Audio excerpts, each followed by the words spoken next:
પાણી આપણે રોજ એનો ઉપયોગ કરીએ છીએ, પીએ છીએ, પણ શું ક્યારે વિચાર્યું છે કે આ સાધારણ દેખાતી વસ્તુ કેટલી રહસ્યમય હોઈ શકે છે? ખરેખર તો એમાં કેટલાય રહસ્યો છુપાયેલા છે. તો ચાલો આજે પાણીની આ અદ્ભુત સફર પર નીકળીએ અને એના રહસ્યોને એક પછી એક ઉકેલીએ. સારું, તો આખી વાતની શરૂઆત થાય છે એક ખૂબ જ સામાન્ય સવાલથી. એવો સવાલ જે કદાચ આપણને બધાને ક્યારેક ને ક્યારેક તો થયો જ હશે. કલ્પના કરો કે બે મિત્રો છે, આવી અને થીરુ. એ લોકો લીંબુ શરબત પી રહ્યા છે અને એમાં બરફ જોઈને એમને મનમાં એક સવાલ આવે છે. શું આ બરફ અને પાણી એક જ વસ્તુ છે કે પછી તદ્દન અલગ છે? હવે જુઓ, થીરુનો તર્ક એકદમ સિમ્પલ હતું.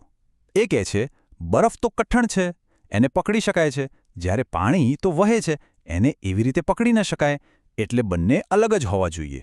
પણ આવી એની સાથે સહેમત નથી. એ કહે છે ના, બંને એક જ પદાર્થ છે. તો હવે સવાલ એ છે કે કોણ સાચું છે? શું લાગે છે? ચલો આ રહસ્યને ઉકેલવા માટે એક નાનકડો મજાનો પ્રયોગ કરીએ. અને આ રહસ્યને ઉકેલવા માટે આપણને કોઈ મોટી લેબોરેટરીની જરૂર નથી. સાવ સાદો પ્રયોગ છે. એટલો સાદો કે કોઈ પણ ઘરે કરી શકે અને એ જ આપણને જવાબ આપશે. તો કરવાનું શું છે? બસ એક કપમાં બરફનો ટુકડો લો અને એને એમ જ ટેબલ પર મૂકી દો. બસ બીજું કશું જ નહીં. હવે માત્ર ધીરજ રાખીને એ જોવાનું છે કે સમય જતાં એનું શું થાય છે. અને જુઓ, થોડી જ વારમાં જવાબ આપણી આંખો સામે છે. પેલો કઠણ બરફ ધીમે ધીમે પીગળીને શું બની ગયો? પાણી. એનો સીધો મતલબ એ થયો કે આ ભી સાચી હતી. બરફ અને પાણી એ કોઈ અલગ વસ્તુઓ નથી, પણ એક જ પદાર્થના બે અલગ અલગ સ્વરૂપ છે. વિજ્ઞાનની ભાષામાં કહીએ તો એ એની બે અલગ અવસ્થાઓ છે. ચાલો, તો એક રહસ્ય તો ઉકેલાઈ ગયું. પણ આભી અને થેરુની જિજ્ઞાસા અહીં અટકતી નથી. હવે એમની સામે એક નવો અને કદાચ એનાથી પણ વધુ રસપ્રદ સવાલ છે. ગાયબ થતા પાણીનો કેસ. વિચાર કરો, રમતના મેદાનમાં ભરાયેલા ખાબુચિયાનું પાણી, ભીની જગ્યાઓ, આ બધું પાણી આખરે જાય છે ક્યાં? આ અનુભવ તો લગભગ આપણા બધાનો છે, ખરું ને? સવારે વરસાદ પડ્યો હોય, મેદાનમાં ખાબોચિયા ભરાયા હોય અને સાંજ પડતા સુધીમાં બધું ગાયબ, જાણે કશું હતું જ નહીં. તો આ પાણી જાય છે ક્યાં? શું જમીન બધું પાણી શોષી લે છે કે પછી આની પાછળ કોઈ બીજું જ વિજ્ઞાન છુપાયેલું છે? અને જુઓ, આ વાત ખાલી ખાબોચિયા પૂરતી સીમિત નથી. આ રહસ્ય તો આપણી ચારે બાજુ છે. જરા વિચારો, ધોયેલા વાસણો પોતાની મેળે સુકાઈ જાય છે. ઘરમાં પોતું કરીએ તો ભીની ભોંય થોડીવારમાં કોરી થઈ જાય છે. અરે હાથ પર લગાવેલું સેનેટાઈઝર પણ ઘસતા ઘસતા ગાયબ થઈ જાય છે. આ બધું પાણી જાય છે ક્યાં? તો આ બધા રહસ્યોનો જવાબ એક જ શબ્દમાં છુપાયેલો છે, અને એ શબ્દ છે બાષ્પીભવન. હા, બાષ્પીભવન. આ કોઈ જાદુ નથી, પણ એક એવી વૈજ્ઞાનિક પ્રક્રિયા છે જેમાં કોઈ પણ પ્રવાહી ધીમે ધીમે વાયુમાં એટલે કે ગેસમાં ફેરવાઈ જાય છે. મતલબ કે પાણી ખરેખર ગાયબ નથી થતું, એ તો બસ પોતાનું સ્વરૂપ બદલી નાખે છે. એ એક અદૃશ્ય ગેસમાં ફેરવાઈ જાય છે, જેને આપણે પાણીની વરાળ કહીએ છીએ. અને પછી આ વરાળ આપણી આસપાસની હવામાં ભળી જાય છે. એટલે કે પાણી ત્યાં જ છે, પણ એવા સ્વરૂપમાં કે આપણે એને જોઈ શકતા નથી. ચાલો હવે ત્રીજા અને મારા મતે સૌથી રસપ્રદ રહસ્ય તરફ આગળ વધીએ. તમે ક્યારેય ઠંડા પાણીનો ગ્લાસ હાથમાં પકડ્યો છે? થોડીવારમાં જ એની બહારની સપાટી પર પાણીના ટીપાં જમા થઈ જાય છે, જાણે ગ્લાસને પરસેવો વળ્યો હોય. પણ સવાલ એ છે કે આ પાણી આવે છે ક્યાંથી? આપણા મિત્રો આવી અને થીરુએ પણ આ જ જોયું. એમણે જેવો પાણીના ગ્લાસમાં બરફ નાખ્યો, તરત જ ગ્લાસની બહારની સપાટી પર પાણીના નાના નાના ટીપાં દેખાવા લાગ્યા. અને ફરી એ જ સવાલ એમના મનમાં આવ્યો, આ પાણી આવ્યું ક્યાંથી? હવે પહેલો વિચાર તો એ જ આવે કે પાણી ગ્લાસની અંદરથી જ બહાર આવ્યું હશે, ખરું ને? કદાચ ગ્લાસમાં સાવ નાના નાના કાણા હશે જેમાંથી પાણી ટપકતું હોય, અથવા બરફ પીગળીને કોઈ રીતે બહાર આવી ગયો હોય. પણ જરા થોભો, એક સાદી વાત આ આખી થિયરીને ખોટી સાબિત કરી દે છે. જો ગ્લાસની અંદર ધ્યાનથી જોઈએ તો પાણીનું લેવલ તો જરાય ઓછું નથી થયું.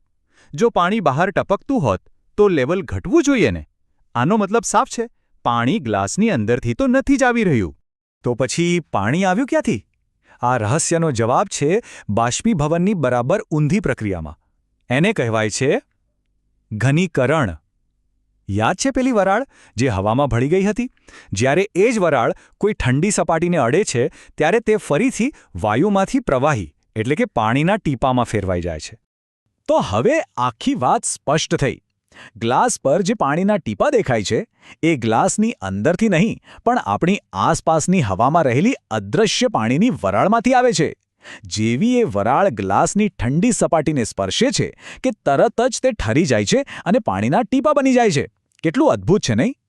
તો અત્યાર સુધીમાં આપણે 3 અલગ અલગ રહસ્યો ઉકેલ્યા. બરફનું પાણી બનવું, પાણીનું વરાળ બનવું અને વરાળનું ફરીથી પાણી બનવું. હવે ચાલો આ બધા ટુકડાઓને જોડીએ અને એક મોટી સળંગ તસવીર જોઈએ. કારણ કે આ બધી પ્રક્રિયાઓ મળીને પાણીની એક ક્યારે ન અટકતી અનંત યાત્રા બનાવે છે. આ ટેબલ પર એક નજર કરીએ તો આખી વાત એકદમ સ્પષ્ટ થઈ જાય છે. જુઓ, પાણીની 3 અવસ્થાઓ. પહેલું, બરફ એટલે કે ઘન સ્વરૂપ, જેનો પોતાનો આકાર હોય છે.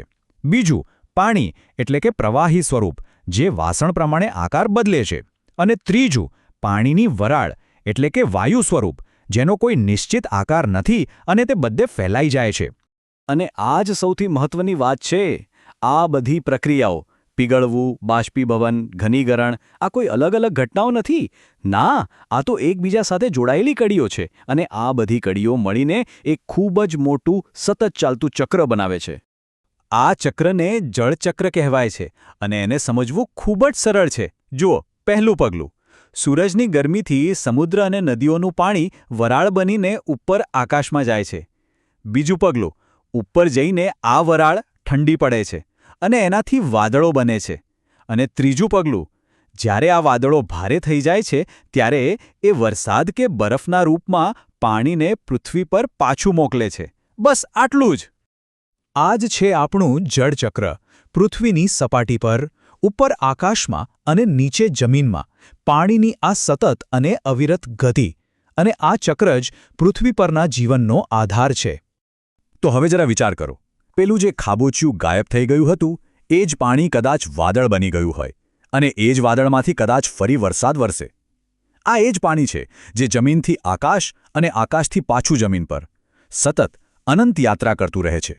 અને પાણીની આ આખી અનંત યાત્રા આપણને ખૂબ જ ગંભીર અને મહત્વના વિચાર પર લાવીને ઊભા રાખે છે. પાણી એ આપણો અધિકાર બને એ પહેલાં એ આપણી જવાબદારી છે.